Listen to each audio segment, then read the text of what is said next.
કચ્છ જિલ્લાના ભચાઉ શહેર મધ્યે ભચાઉ યુવક મંડળ તથા જય માતાજી ગ્રુપ આયોજિત જન્માષ્ટમી નિમિત્તે ભવ્ય મટકી ફોડનું ભવ્ય આયોજન યુવક મંડળના પ્રમુખ કુલદીપસિંહ વી જાડેજા અને સહયોગી સંસ્થાઓ દ્વારા કરવામાં આવ્યું, જેમાં રાપર ધારાસભ્ય અને કચ્છ જિલ્લા રાજપૂત ક્ષત્રિય સભાના અધ્યક્ષ વિરેન્દ્રસિંહ બી જાડેજા, ભચાઉ નગરપાલિકા પ્રમુખ પેથાભાઈ રાઠોડ, પૂર્વ પ્રમુખ કુલદીપસિંહ વી જાડેજા, આઈજી જાડેજા, કનકસિંહ જાડેજા, અવિનાશભાઈ, અંબા ગામ અધ્યક્ષ વિકાસભાઈ રાજગોર, ભચાઉ તાલુકા ભાજપ પ્રમુખ વાઘજીભાઈ છાંગા, ભચાઉ શહેર પ્રમુખ વિશાલભાઈ કોટક, ભચાઉ શહેરની તમામ સમાજ નગરપાલિકાના તમામ કાઉન્સિલર, ચૂંટાયેલા પ્રતિનિધિઓ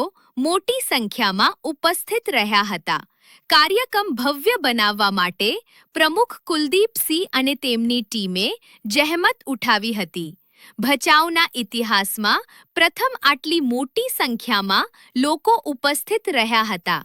અંબા ગામથી કરગરિયા તળાવ સુધી 5 કિલોમીટરનું અંતર થાય છે, પરંતુ ઉત્સાહ એટલો બધો હતો કે કૃષ્ણ ભક્તો માખણચોર હાથી, ઘોડા, પાલખી, જય કનૈયાલાલ લાલકીના બુલંદ અવાજે બોલી સમગ્ર શહેર કૃષ્ણ ભક્તિમય બની નાચી રહ્યા હતા.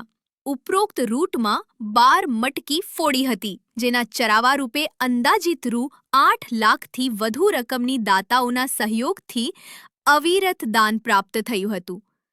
સરેરાશ 50,000થી 1.25 લાખ સુધી બોલી બોલાઈ હતી.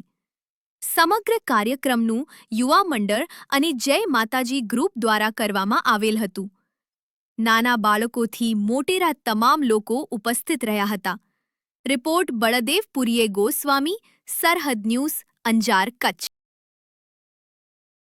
જીવન જેવું ચરિત્ર ઉતારી અને રાષ્ટ્ર માટે, આપણા ધર્મ માટે, આપણા દેશ માટે હંમેશા સારા કામ કરતા રહી એવી પ્રાર્થના કરું છું. ભગવાન કૃષ્ણ કનૈયાલાલના આશીર્વાદ એ હંમેશા આપણા બધા ઉપર બન્યા રહે એવી આજના દિવસે શુભકામના પાઠવું છું.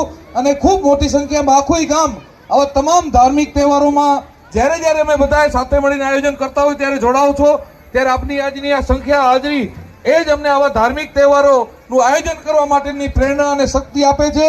ત્યારે આપણે